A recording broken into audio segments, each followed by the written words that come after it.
Sharks rule as the top predators in a complex marine ecosystem beneath the glittering waves, revealing a world of wonder and mystery. These magnificent animals, which are frequently misunderstood, captivate our imaginations by embodying both beauty and danger. Even though shark attacks are uncommon, they demonstrate their unadulterated strength and accuracy, which is evidence of their evolutionary perfection. They play an important role in preserving the equilibrium of marine life and protecting the health of the ocean, but their function goes far beyond terrifying people. Here are 6 stories. On the morning of September 14, 2024, the 60-foot research vessel Azure Dawn sailed out of Newport, Rhode Island. A 20-person film crew headed by director Margot Fenwick, a trailblazing filmmaker known for her compelling nature documentaries, boarded the ship. The crew's ambitious and risky mission was to capture previously unheard-of footage of great white sharks in the deep Atlantic waters. Their destination was the North Atlantic Shark Alley, a 200-mile offshore area that has long been a great white shark hotspot. It was a calm day with a pale, cloudless sky and an endless expanse of blue ocean. Shark cages, long-range cameras, and underwater drones were among the cutting-edge technologies aboard the Azure Dawn. The crew had been researching great white migration patterns and consulting with marine biologists for months to plan this expedition. Despite not being scientists, they greatly benefited from the knowledge of those who were. Excitement and anticipation filled the air on the yacht. They had no idea they were headed straight for a nightmare. The expedition's initial days proceeded without incident. The crew even saw a few baby sharks circling the boat from a distance and captured amazing videos of smaller marine life. Among the crew were first mate Donovan Duke, sound engineer Petra Voss, and cinematographer Elias Thornhill, some of the best in the business. With years of experience working on high-stakes projects, they were unfazed by the dangers of filming in areas where sharks were common. By the 4th day, the group had traveled far from the coast. The yacht appeared as a single speck in the vast ocean, and the water had turned a dark, ominous blue. In an attempt to capture the great white's nocturnal habits, the crew set up their gear for a night shoot as the sun began to set. As the temperature dropped, a spooky silence descended upon the sea. Around 9:30 p.m., the Azure Dawn's hull echoed with a slight but unnerving percussion. The crew brushed it off as the yacht moved against the flow, but the thuds grew louder and more powerful within minutes. Margot Fenwick instructed the crew to investigate. Leaning over the railing, Elias Thornhill held a flashlight. He saw a huge shadow, one that dwarfed everything he had ever seen, gliding just beneath the surface, and it made his blood run cold. Once more the shark struck with terrifying force. Equipment crashed to the deck as the yacht was rocked by the impact. As water began to seep into the lower compartments, panic broke out among the crew.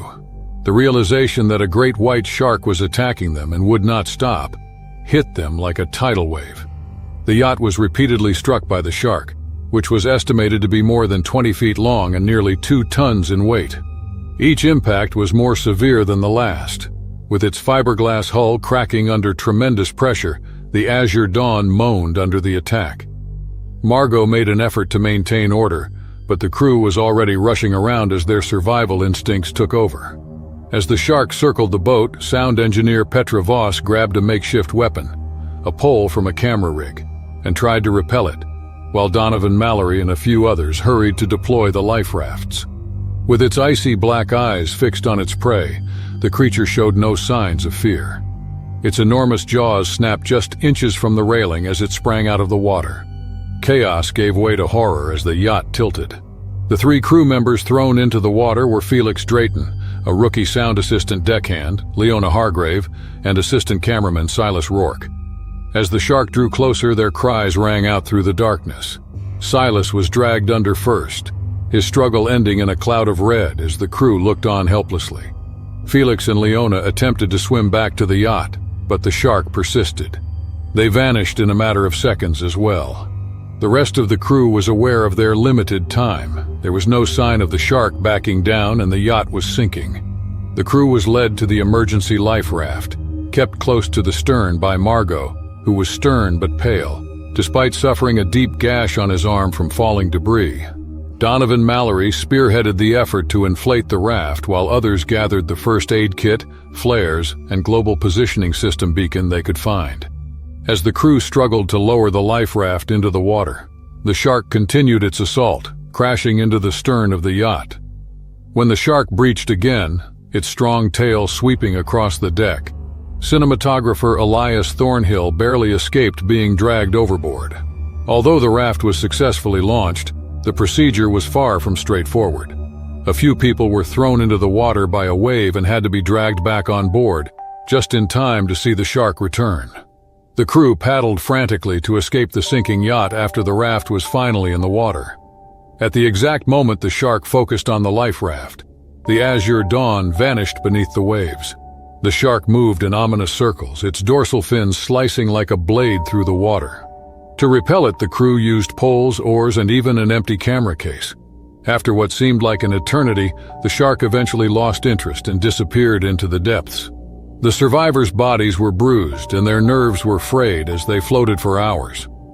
They were rescued at dawn after being discovered by a passing fishing boat. 17 of the 20 crew members survived, but many suffered psychological and physical injuries. Once a fearless filmmaker, Margot Fenwick vowed never to return to the open sea. After undergoing surgery to treat his injuries, Donovan Mallory, praised as a hero for his quick thinking, recovered. The event garnered international attention and sparked discussions about the morality and safety of filming in hazardous settings. While some claimed the attack was an unusual occurrence, others chastised the crew for entering shark territory without taking the necessary safety measures. In response, the scientific community pointed out that great whites hardly ever acted in such an aggressive manner unless they were threatened or provoked. But the reasons didn't matter to the survivors. For the rest of their lives, they would bear the visible and invisible scars from the attack. The video they had recorded was lost, and the Azure Dawn was never found again. All that was left was a tale of fear, survival, and the sobering realization of nature's unpredictability. Ultimately, the Atlantic reclaimed its secrets, leaving behind only sorrowful questions and a lasting sense of wonder for the predator that dominated its depths. The pristine beaches and warm turquoise waters of the Yasawa Islands painted a picture of paradise in October 2024, on a secluded island off the coast of Fiji. Travelers came from all over the world to find peace in nature's embrace and escape the chaos of their daily lives. A couple from Portland, Oregon, Sarah Calloway and her boyfriend Mark Kinsler, were among them. They had come to mend their deteriorating relationship, but their escape would quickly result in a nightmare that would garner international attention. To explore the nearby reefs, the couple had reserved a private boat tour. A local named Jonah, who served as their guide, led the small boat toward one of the archipelago's many shark-inhabited reefs. The place called Tavoro Reef had a bad reputation. There had been multiple shark sightings there over the years, some of which had resulted in fatalities. For tiger sharks and blacktip reef sharks, which were commonly observed in the region, the reef's jagged coral formations and deep underwater caverns provided the ideal habitat. The promise of adventure drew tourists to Tavoro despite its sinister reputation, thanks to its abundant marine life. Tensions between Sarah and Mark were already simmering, despite the bright day and the sun shining overhead. This trip was supposed to be a last-ditch attempt to save their relationship, which had been in trouble for months. Sarah, a shrewd and practical woman, had become more and more irritated with Mark's impetuous and frequently dangerous actions. Sarah's incessant criticism, however, felt oppressive to Mark. Instead of strengthening their relationship, this trip had made it worse. Jonah anchored the boat in a shallow area of the water, only a few hundred feet from the open ocean's edge, as it approached the reef. He gave the couple snorkeling equipment, went over safety precautions, and cautioned them against getting too far from the boat. Always on guard, Sarah listened intently, but Mark appeared preoccupied, fumbling with his phone and hardly paying attention to Jonah's directions. The guide chose to give the couple some space and retreated to the opposite end of the boat after noticing the tension. A minor argument about whether Mark was taking the trip seriously was the beginning of it. However, there were soon accusations, raised voices, and years of unresolved problems that surfaced. With her back to Mark, Sarah turned to face the endless expanse of water as she walked toward the edge of the boat, frustrated. Mark followed her, his temper erupting. He shoved her shoulder in a fit of rage, not expecting her to fall, but she did. Sarah's arms flailed as she lost her balance and stumbled over the narrow railing. She sank with a loud splash into the water and briefly vanished beneath it.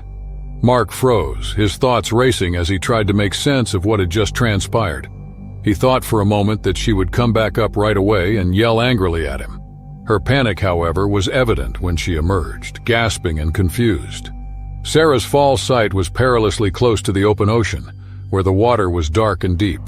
Her fall had already drawn attention. Shadows started to move below the surface, slick, menacing forms shifting through the water. The sharks were approaching. Sarah tried to stay afloat and screamed for assistance, her voice breaking. She was a weak swimmer, and staying afloat was made more difficult by the weight of her wet clothing.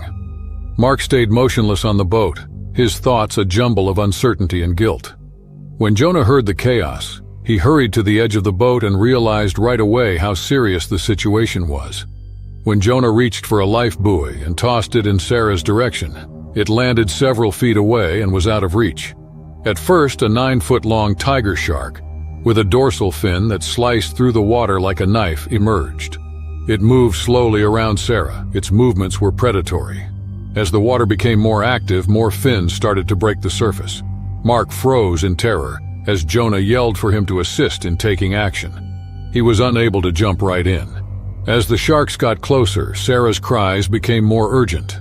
One of the sharks darted closer, bumping her leg as the water churned. Her natural reaction was to kick out, but it only seemed to annoy the predators. Jonah attempted to push the sharks away by grabbing a long pole from the boat, but the distance was too great. Things were getting out of hand. At last, Mark appeared to awaken from his daze. He prepared to jump in and drag Sarah back to the boat by grabbing a rope and tying it around his waist. But it was already too late when he clambered over the railing. The strong jaws of one of the sharks closed around Sarah's arm. She let out a short scream before being pulled beneath the surface, where the water instantly turned red. Motivated by a combination of guilt and desperation, Mark jumped in anyway. Shouting her name, he swam toward the blood-stained water, but Sarah was nowhere to be seen. The sharks had retreated into the depths with their prey, disappearing as swiftly as they had appeared. Mark dug under the water repeatedly in a desperate search, but all he could find was nothing. Jonah, his hands shaking and his face pale, dragged Mark back onto the boat. The two men sat there in stunned silence, feeling as though a physical force was bearing down on them from what had just transpired. Jonah reported the incident over the radio, his voice trembling. A rescue crew showed up within an hour, but they were largely powerless. The following day, divers found Sarah's body, and her wounds verified the horrifying details of the assault. The incident was soon followed by Mark's arrest. The investigation uncovered the specifics of their disagreement and the circumstances surrounding Sarah's downfall. The court found him guilty of manslaughter, despite his insistence that he hadn't intended to hurt her. Many people believed that his 10-year prison sentence was excessively light considering the situation. The tragedy left a scar on the Yasawa Islands. It served as a somber reminder of the perils that lingered beneath the surface of those beautiful waters. The couple's story became a warning to careless tourists after locals whispered about it for years. As for Mark, he would live with the memory of Sarah being pulled under as a result of his fleeting error in judgment for the rest of his life. The Florida Keys' azure waters glistened in June 2024 under the unrelenting summer sun. Off Florida's southern coast, this chain of coral islands served as a refuge for travelers, adventurers, and lovers of the ocean.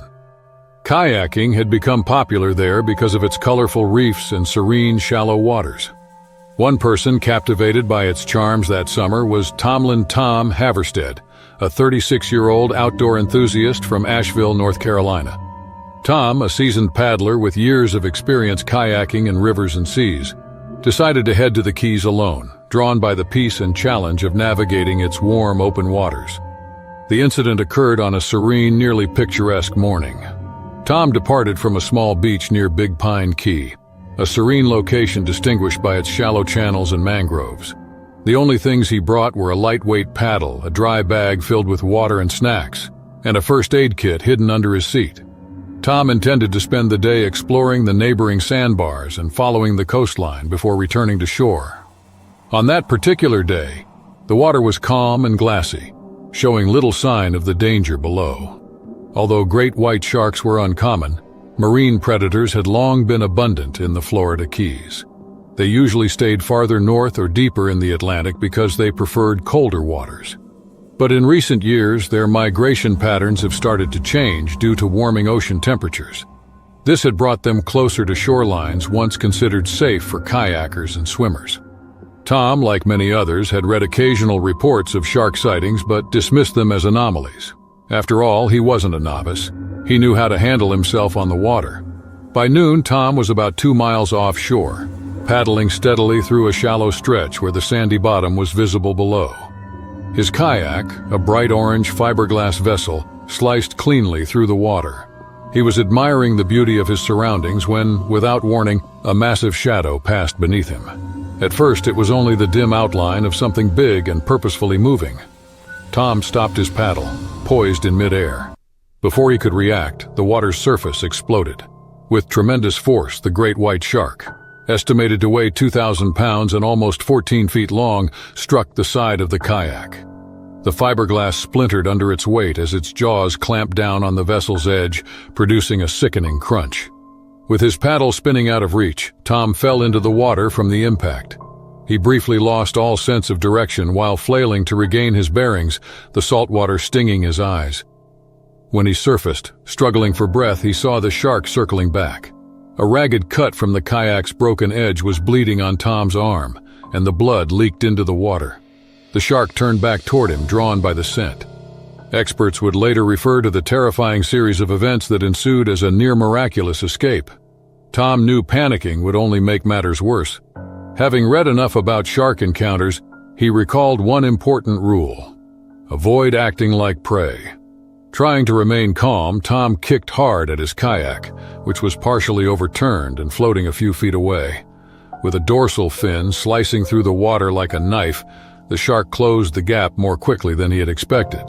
It lunged, but Tom caught his paddle, which was bobbing close by, and swung it as hard as he could. The shark recoiled momentarily, stunned as the blade struck its snout, a sensitive spot for many species. Taking advantage of the momentary respite, Tom managed to haul himself onto the capsized kayak. His mind stayed focused on survival despite his frantic movements and racing heart. Even though the kayak was taking on water and listing significantly to one side, he managed to right it and climb aboard. The shark, however, was not finished. It circled once more, its dark eyes fixed on the struggling kayaker.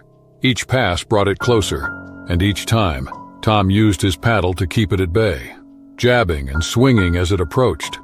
No matter what he did, things were getting worse. His injured arm was growing weaker, and the kayak was barely afloat. Tom was aware that his time was running out. With erratic but determined strokes, he paddled toward the far shoreline in desperation. Behind him, blood trailed in the water, a red line he feared would draw more predators. The attacks were halted by pure luck, or possibly the shark's increasing indifference. The great white finally vanished into the depths. Tom didn't wait for it to come back. With his injured arm screaming in protest, he paddled as hard as he could. A local fishing charter run by seasoned veteran Captain Oswald Oz Merrick, who had spent decades navigating the Keys, spotted him about 500 yards offshore. While tracking tarpon in the area, Oz and his deckhand, a young woman named Lena Corbridge, noticed the orange kayak listing dangerously in the water. As they got closer, they saw Tom hunched over, his arm covered in blood, his face white. Oz quickly dragged the injured kayaker on board while Lena stopped the bleeding with basic first aid. After being rushed to a nearby marina, Tom was taken to Lower Keys Medical Center in Key West by ambulance. That evening, he underwent surgery to treat the deep cut on his arm. Later, medical professionals praised his extraordinary calmness throughout the ordeal, stating that it had likely saved his life. The neighborhood was rocked by the attack. Although shark encounters in the Keys were not uncommon, this was the first confirmed great white attack in the region in more than 10 years. Marine biologists attributed the shark's presence to changing migratory patterns and growing human-marine predator overlap.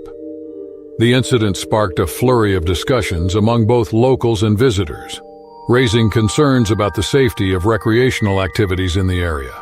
Tom, for his part, came away from the experience alive but shaken. After a week, he returned to North Carolina with his kayak in pieces and his arm in a sling. He acknowledged that he would be staying in calmer waters for some time, but he was already planning to return to the ocean despite the trauma. As one local newspaper described it, Tomlin Haverstead had gazed into death's jaws and paddled away. The assault served as a clear reminder of how unpredictable the ocean can be. For Tom, it was a story of survival, a testament to the power of human resilience in the face of nature's raw fury. On a particularly warm and clear day in March 2023, a small team of scuba divers departed from the Australian coastal town of Port Douglas. Their destination was the Great Barrier Reef, one of the most famous diving sites in the world, and a United Nations Educational, Scientific and Cultural Organization World Heritage Site. The 300-kilometer-long reef along Queensland's coast is home to a stunning array of marine life, including elusive sea turtles and vibrant coral gardens. Some of the top predators of the ocean, such as tiger sharks, bull sharks, and the powerful great white shark, are also known to call it home. Callum Forsby, a seasoned guide and marine enthusiast, led the 5-person dive group, which included Sarah Lemmings, a 32-year-old travel blogger from Vancouver, Canada. The Great Barrier Reef had long been on Sarah's bucket list, and she had spent years chronicling her travels around the world.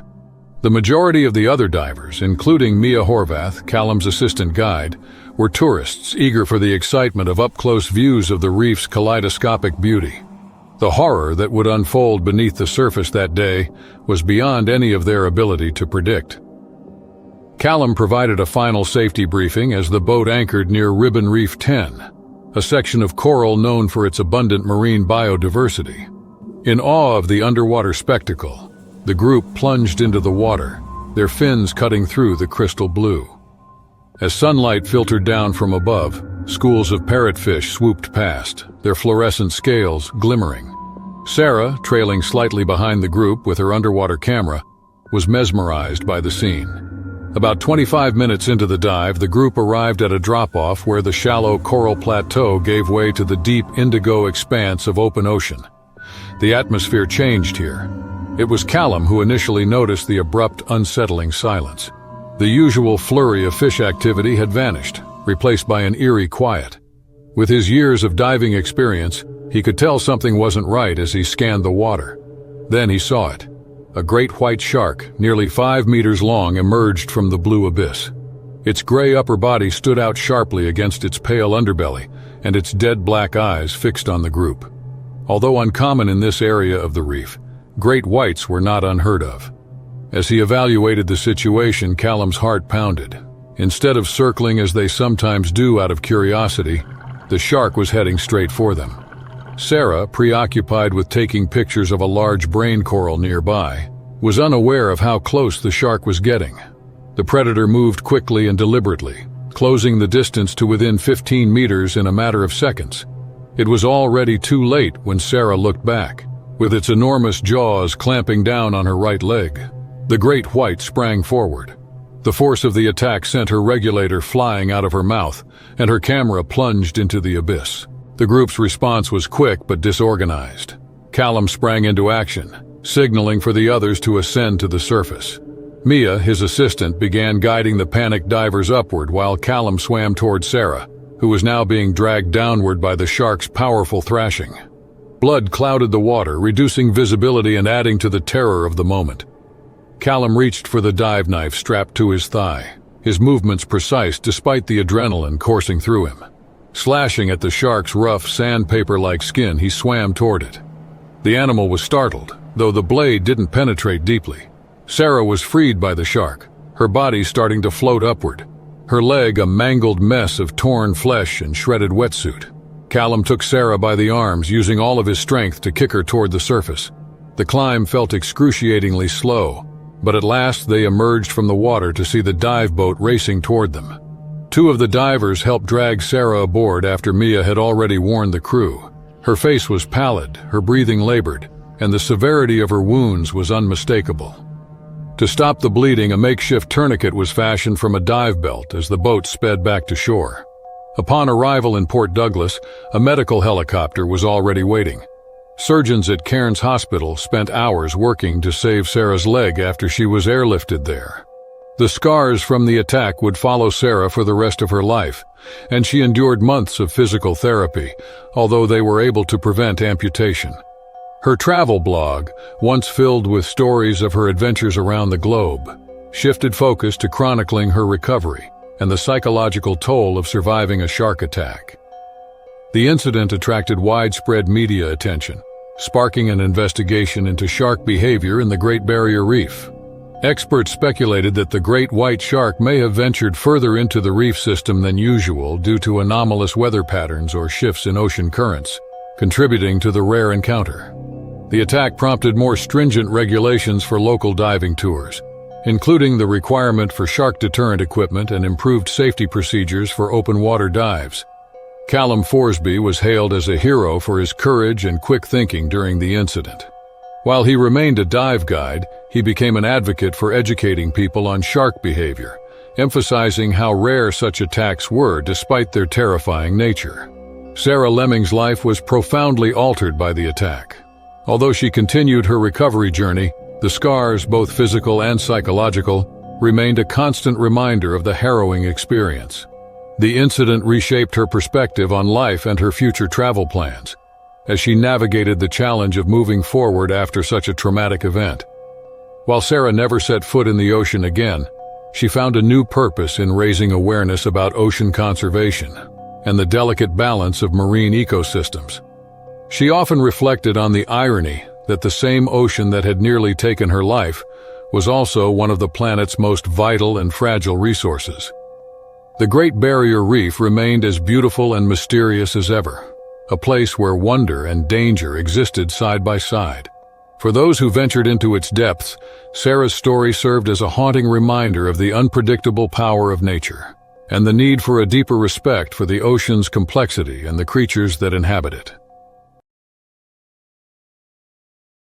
The opulent cruise ship Elysium Voyager sailed from Miami, Florida in the summer of 2024, embarking on a week-long journey through the Caribbean's crystal-clear waters. Among the travelers were Jason Hallbridge and his wife Claire Altheon, a couple from Denver, Colorado, celebrating their 10th wedding anniversary. With fine dining, swimming pools, and nightly entertainment, the ship was a floating palace offering every luxury imaginable. Passengers were promised an unforgettable experience, with stops at well-known Caribbean locations like Nassau, Grand Turk, and St. Thomas. The couple, eager for a relaxing vacation, had high hopes for their getaway. Little did they know that the trip would soon take an unexpected turn. The Caribbean's glass-like surface reflected the dazzling constellations above, and the waters were unusually calm that July. The sea's allure had long drawn adventurous souls like Jason and Claire, and it was the ideal setting for a peaceful escape. Having spent years on beach and lakeside vacations, both were proficient swimmers. Yet the ocean held a different kind of power, a vastness that both intimidated and enthralled them. On the third night of the cruise, the ship anchored near the Turks and Caicos island of Providencial, renowned for its vibrant coral reefs and pristine beaches. The tranquil surroundings seemed to promise an idyllic evening, and Jason and Claire were eager to explore the island's waters. It was a perfect opportunity to dive into the beauty of the Caribbean's marine life. Little did they know, this serene paradise would soon be disrupted by an unexpected twist. Jason proposed that they go for a late-night swim after a lavish dinner and several glasses of wine. Earlier in the day, he had been told by a crew member that the waters were safe and brimming with bioluminescent plankton, which would create a stunning, otherworldly display. Always up for a new experience, Claire agreed. The couple made their way to the small swimming platform at the stern of the ship, a place often used for snorkeling excursions during the day, but deserted that night.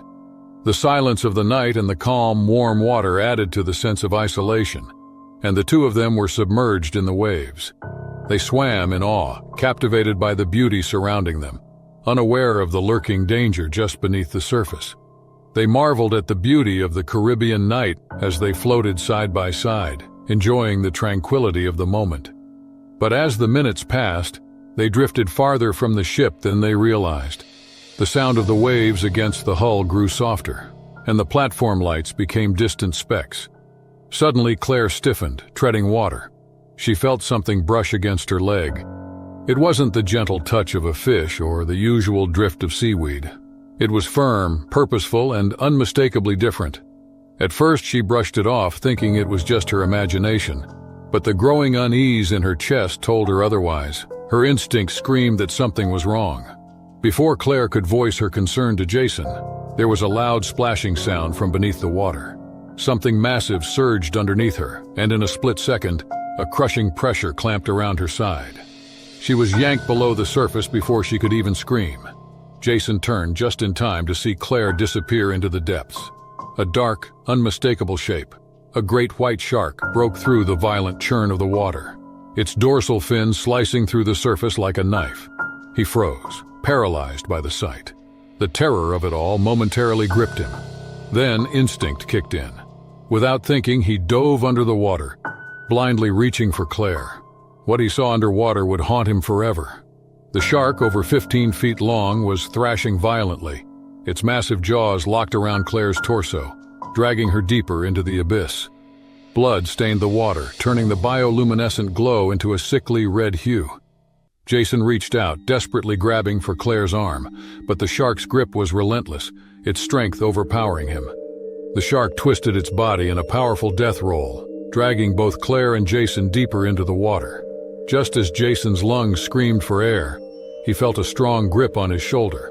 One of the crew members had jumped in, carrying a rescue buoy, and was pulling him back toward the surface. Jason fought against it at first, panic and desperation clouding his mind as he tried to reach Claire. But another crew member, already on board a motorized dinghy, reached the scene and started to pull them in. With every ounce of strength, Jason finally let go of his futile struggle, realizing the only way he could survive was to get back to the surface. Claire was gone. The shark had taken her with it as it vanished into the depths. Jason, shaken to his core, was hauled onto the deck of the ship.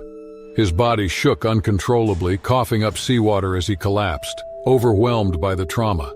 The crew worked quickly, wrapping him in a blanket, but it was clear they couldn't help Claire anymore. The captain informed the passengers of the tragedy the next morning and changed course, heading back to Providenciales.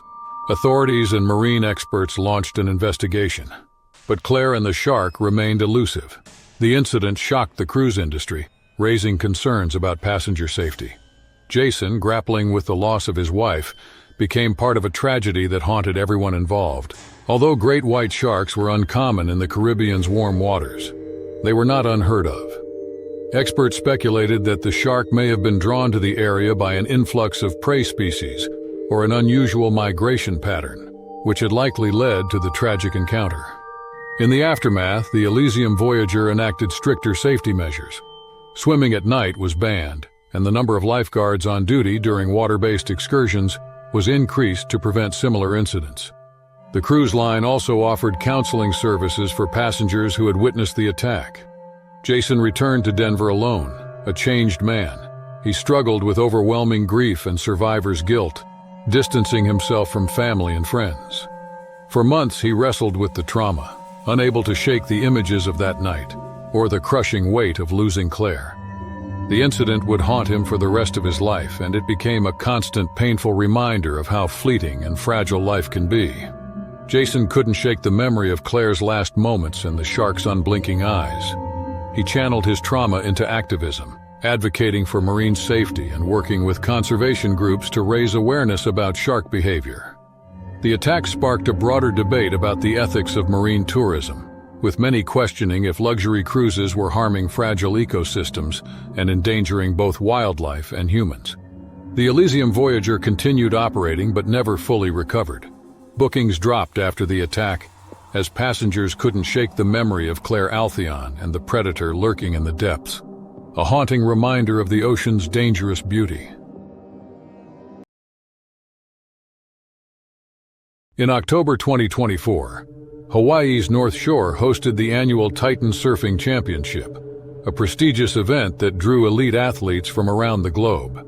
Among the competitors was Mike Drenham, a 28-year-old surfer renowned for his daring techniques and relentless determination. Thousands of spectators gathered to witness surfers tackle the massive waves at the iconic Banzai Pipeline, a location known for its challenging surf. The North Shore, famous for its big wave breaks, also had a reputation for shark sightings, especially during times when larger fish like sharks migrated through the area. The combination of fierce waves and a lurking predator presence added to the mystique of the championship, where every wave could be a test of not just skill, but survival. Perfect waves and clear skies marked the start of the day.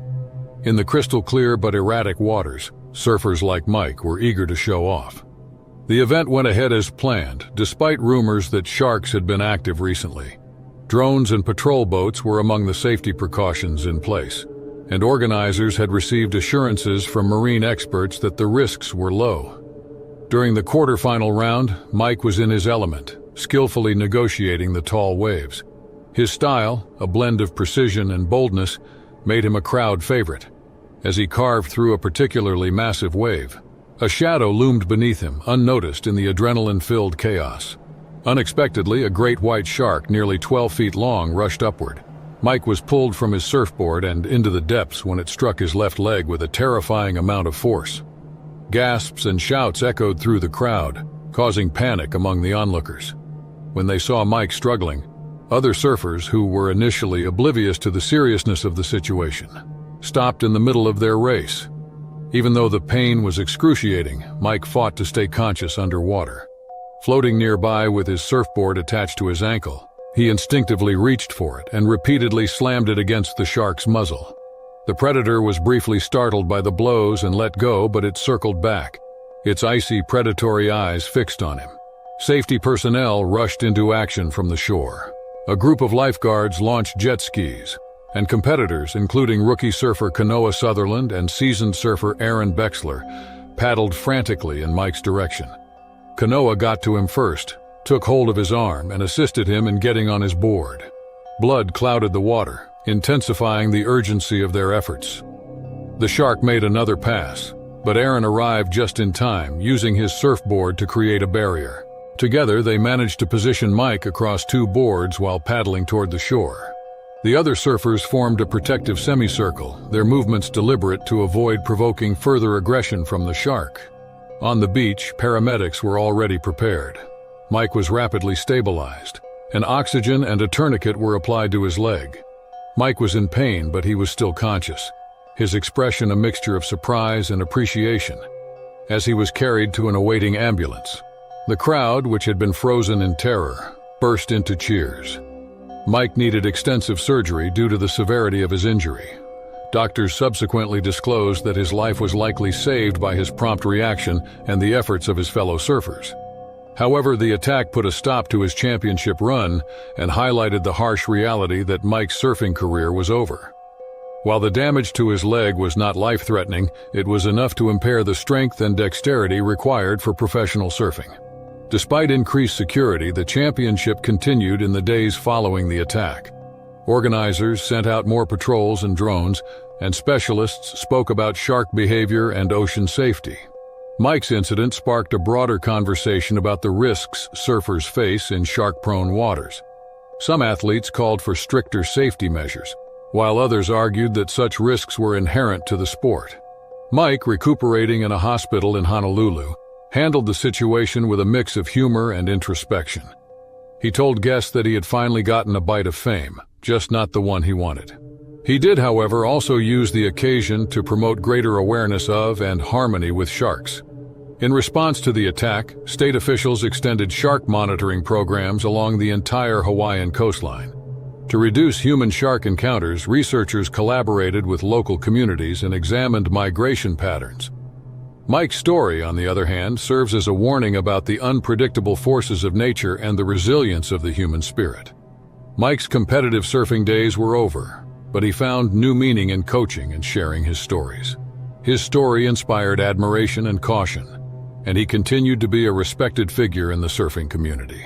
The North Shore, with its unparalleled waves and wild splendor, continued to be a place where dangers and dreams met, as they had for Mike Drenham on that fateful October day.